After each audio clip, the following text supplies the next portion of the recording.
Movie शुरू होती है 12 साल के जेकब नाम के लड़के को दिखाते हुए जो अपनी माँ इसाबेल और सौतेले बाप डेविस के साथ रहता था। फिर हमें पता चलता है कि जेकब को नेक्टोफोबिया है, यानी अंधेरे का डर, जिस वजह से उसे हमेशा ही डरावने सपने आते थे। और जब भी जेकब को ऐसा कोई सपना आता था वो बहुत जोर से चिल्लाता था, जिस वजह से उसकी माँ उसके इस सपने वाले एपिसोड से परेशान हो चुकी थी। वो भी इतना कि अब वो चाहकर भी उसे बर्दाश्त नहीं कर सकती थी। फिर अगली सुबह इसाबेल एक दुखी न्यूज सुनाती है कि उसके माँ यानी जेकब की नानी का देहांत हो गया है। एंड हमें पता चलता है कि जेकब अपनी पूरी जिंदगी में उनसे कभी भी नहीं मिला था। फिर सीन फ्यूनरल पर शिफ्ट होती है, जहां एक बूढ़ी औरत जेकब से कहती है कि वो बिल्कुल अपनी नानी की तरह दिखता है। जिसके बाद उसे एक स्टोरी बताती है कि कैसे उसकी नानी ने एक बार वर्ल्ड वॉर के दौरान उसकी जान बचाई थी। फिर सीन घर पर शिफ्ट होती है, जहां इसाबेल अपनी माँ की चीजों के साथ क्या करे ये सोच ही रही होती है कि तभी डेविस वहां आता है और इसाबेल एंड डेविस अपनी मूवी डेट के लिए निकल जाते हैं, जेकब को पूरे घर में अकेला छोड़ के। फिर जब शाम को जेकब मूवी देख रहा होता है, उसे पता नहीं क्या चुल मचती है और वो अपनी नानी का ग्लव पहन लेता है। पर तभी वो अपने पेरेंट्स को आता हुआ सुन लेता है और तुरंत ग्लव को निकाल के अपने बैग में डाल देता है। फिर उसी रात उनके घर डिनर के लिए डेविस का बॉस और उसकी फैमिली आती है और यहाँ पहली बार डेविस क्रिस्टीन से मिलता है, जो उनकी बेटी थी और वो जेकब के ही उम्र की थी। अगले दिन स्कूल में कुछ लोग जेकब को औरतों के कपड़े लेके घूमने के कारण बुली करने लगते हैं, जिस वजह से उनमें लड़ाई हो जाती है और जेकब को एक हफ्ते के लिए सस्पेंड कर दिया जाता है। फिर पूरे एक हफ्ते के लिए जेकब अकेला ही घर पर रहता है, क्योंकि उसके पेरेंट्स जॉब पर होते हैं एंड अकेले कॉमिक्स पढ़कर और गेम्स खेलकर वो बोर हो जाता है। तो पता नहीं फिर से उसके कौन से अरमान जाग उठते हैं और वो अपनी नानी के कपड़े ट्राई करने लगता है। तभी उसे कुछ फोटोज मिलते हैं जो उसके नानी के थे, जिसके बाद वो उनकी ड्रेस पहन के घर में नाचने लगता है। पर उसकी बदकिस्मती से डेविस वहां आकर ये सब देख लेता है और अगले ही दिन उसके पेरेंट्स उसे डॉक्टर शर्मन के पास लेके जाते हैं, जो एक बोर्डिंग स्कूल का प्रिंसिपल और अकेला टीचर था, जहां अब जेकब को भर्ती करने वाले थे। फिर हम देखते हैं कि वो बोर्डिंग स्कूल एकदम सुनसान जंगलों में था। वहां पहुंचते ही मिसेस शर्मन उनका स्वागत करती है। फिर वो जेकब को बताती है कि वो अपना रूम एक और स्टूडेंट के साथ शेयर करेगा, जिसे आने में थोड़ा टाइम है। फिर आधी रात को जब जेकब सो रहा होता है, वो एक लड़के को उसके रूम में देखता है, जिसका चेहरा पूरी तरह खराब था। पर इससे पहले वो लड़का उसे कुछ समझा पाए, जेकब रूम से बाहर भाग जाता है एंड हमें पता चलता है कि ये बिगड़ी हुई शक्ल का लड़का ही इसका रूममेट है, जिसका नाम फिल था। फिर अगली सुबह जेकब वहां के और 5 स्टूडेंट से मिलता है, फ्रेडरिक, एलवुड, 2 जुड़वा लेनी और केल्विन, और एंड में क्रिस्टीन, जिससे वो अपने घर पे मिला था। पर वो यहाँ क्या कर रही थी? फिर नाश्ता होने के बाद मिस्टर शर्मन सबको उनका रूटीन समझाते हैं, जिसके हिसाब से ही उनको चलना है। पर क्रिस्टीन शर्मन के खिलाफ जाने की कोशिश करती है, जिस पर शर्मन उससे कड़ी सजा देता है, जिसके बाद वो उन्हें बोलता है कि 2 हफ्तों के बाद उन्हें पूरी तरह ठीक कर दिया जाएगा। अगले दिन क्रिस्टीन जेकब को मिसेस शर्मन का ड्राइविंग लाइसेंस दिखाती है, जिसमें उसका असली नाम लिन एडम्स था। क्रिस्टीन बोलती है कि डॉक्टर शर्मन और उसकी चमची का कुछ और ही प्लान है और वो दोनों सबसे झूठ बोल रहे हैं। फिर जब उसी रात जेकब और फिल अपना असाइनमेंट कर रहे होते हैं, उन्हें बाहर से धाड़ धूड़ की आवाज सुनाई देती है। तो आवाज कहाँ से आ रही है ये पता लगाने के लिए जेकब बाहर जाता है और फिल भी उसके पीछे आता है एंड वो देखता है कि आवाज के कारण दूसरे बच्चे भी अपने रूम से बाहर आ गए थे। तभी फिर से आवाज आती है और ये आवाज फ्रेडरिक और एलवुड के रूम से आ रही थी। जब वो लोग अंदर जाते हैं तो देखते हैं कि एलवुड के शर्ट पर 2 नंबर के दाग लगे हुए थे और वो अपना सर दीवार पर मार रहा था, पर वहाँ फ्रेडरिक का कोई अता पता नहीं था। तो फिर जेकब एलवुड को बाथरूम लेके जाता है, पर वहाँ उन्हें फ्रेडरिक की अधनंगी बॉडी लटकी हुई मिलती है। तो क्रिस्टीन मौके का फायदा उठाकर तुरंत जेकब को उस बोर्डिंग स्कूल से भागने कहती है। पर जब वो दोनों भाग रहे होते हैं तभी उन्हें डॉक्टर शर्मन पकड़ लेता है। तो क्रिस्टीन सारा ब्लेम खुद पर लेकर बोलती है कि उल्टा जेकब दूसरों को भागने से रोक रहा था, जिस वजह से सारी पनिशमेंट फिर से क्रिस्टीन को मिलती है। अगले दिन डॉक्टर शर्मन जेकब को बताते हैं कि क्रिस्टीन ने अपने भाई को जान से मार दिया था, जिसके बाद उसने अपनी माँ को भी सुसाइड करने पर मजबूर किया था।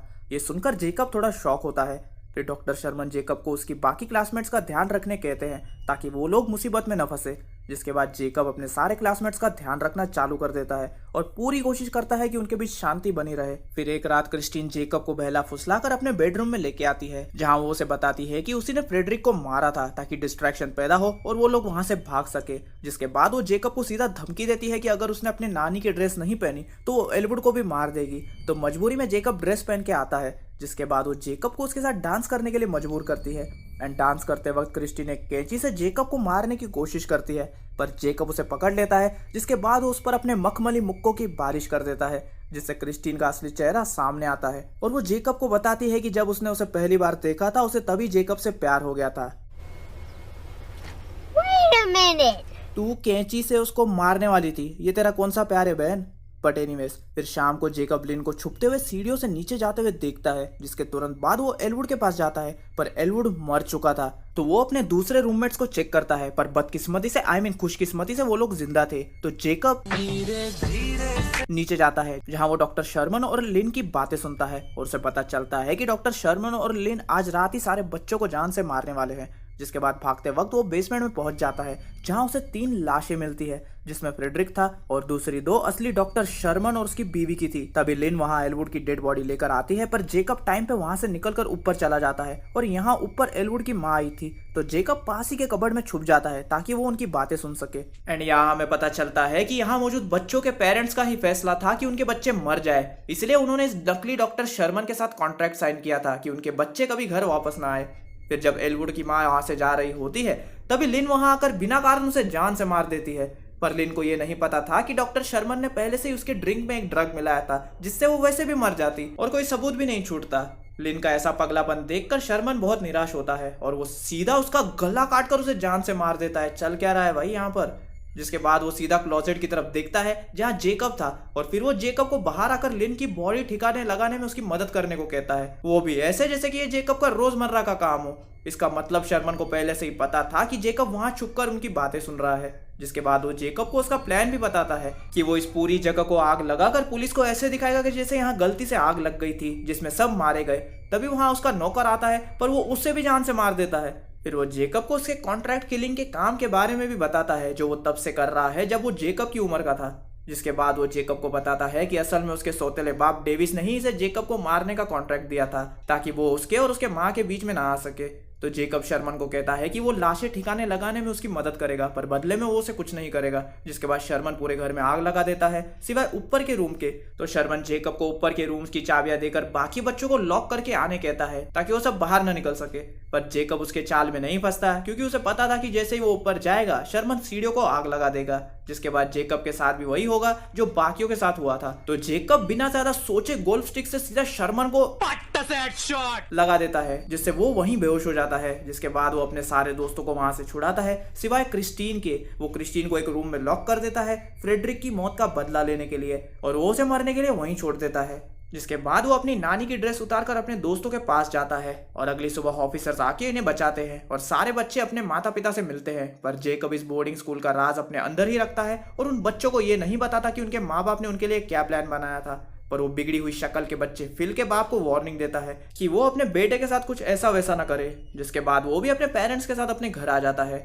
उसी रात डिनर के बाद वो अपने रूम में जाकर सारी लाइट्स ऑफ कर देता है, और हम एकदम बदला हुआ जेकब देखते हैं। मतलब अब वो अपने अंधेरे के डर से भी बाहर आ चुका था, और हमें पता चलता है कि इतने वक्त से जो डरावने सपने वो देख रहा था, वो कोई सपने नहीं बल्कि उसके नानी के आंखों से उनके पास्ट को देख रहा था। दरअसल वर्ल्ड वॉर के दौरान हर किसी को छुप के रहना पड़ता था, और उस दौरान सोल्जर्स लड़कियों का फायदा उठाते थे, क्योंकि कोई कहीं पर कंप्लेंट नहीं कर सकता था। पर उस दौरान उसकी नानी ने बहादुरी दिखाई थी और कई सोल्जर्स को जान से मार दिया था, जो लड़कियों का बलात्कार करके उन पर अत्याचार करते थे, वो भी अपने नोकीले दांतों से, जो उसकी नानी ने नेल फाइलर से शार्प किए थे। उसी वक्त जेकब की आंख खुलती है और उसके मुंह में भी खून था। तभी उसकी माँ के चिल्लाने की आवाज आती है, जो डेविस का नाम लेकर रो रही थी। और यहाँ हमें पता चलता है कि जेकब ने डेविस के ड्रिंक में दवा मिलाई थी, जो उसने निकलते वक्त बोर्डिंग स्कूल से उठा ली थी। फिर वो उस बॉटल को खिड़की से बाहर फेंककर आईने में देखता है और खून को अपने होठों पे लगाकर स्माइल करता है, एंड मूवी यहीं खत्म हो जाती है।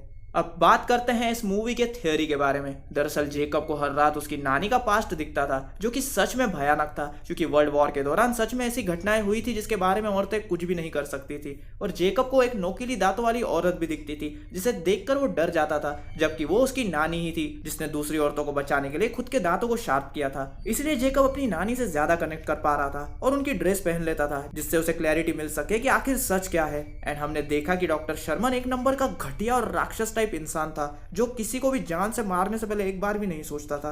एंड जब जेकब को उस बोर्डिंग स्कूल और डॉक्टर शर्मन और वहां के बच्चों के पेरेंट्स का काला राज पता चला, तो वो भी अपनी नानी की तरह बहादुर हो गया और उसने अपने सारे शैतानों को मार दिया। और ये मूवी हमें यही सिखाती है कि हम सब के कोई ना कोई शैतान होते हैं, हमें बस इतना करना है कि हमें अपने दांत शार्प करने हैं। I am just kidding. और हमें डट कर उनका सामना करना चाहिए, जैसे एंड में जेकब ने किया। और इसी के साथ ये था मेरा 2018 की बोर्डिंग स्कूल मूवी का complete explanation with theories and details. अगर वीडियो पसंद आया हो तो वीडियो को लाइक कर देना। आपको एक्सप्लेनेशन कैसा लगा मुझे कमेंट सेक्शन में बताना। और जैसा कि आप सब जानते हो, मुझे मेरी जॉब की वजह से यूट्यूब पे इतना टाइम नहीं मिलता, जिस वजह से मेरी रीच की वाट लग गई है। पर आप लोग वो ठीक कर सकते हो मेरी वीडियोस को शेयर करके, तो प्लीज वीडियो को शेयर किया करो। एंड अगर चैनल पर नए हो तो चैनल को सब्सक्राइब करके बेल नोटिफिकेशन ऑन कर लो, ताकि जैसे मैं कोई न्यू वीडियो डालूं तो आपको सबसे पहले पता चले। अब इसी के साथ मिलता हूं मैं आपसे अगले वीडियो में, और तब तक के लिए स्टे विद द कल्ट।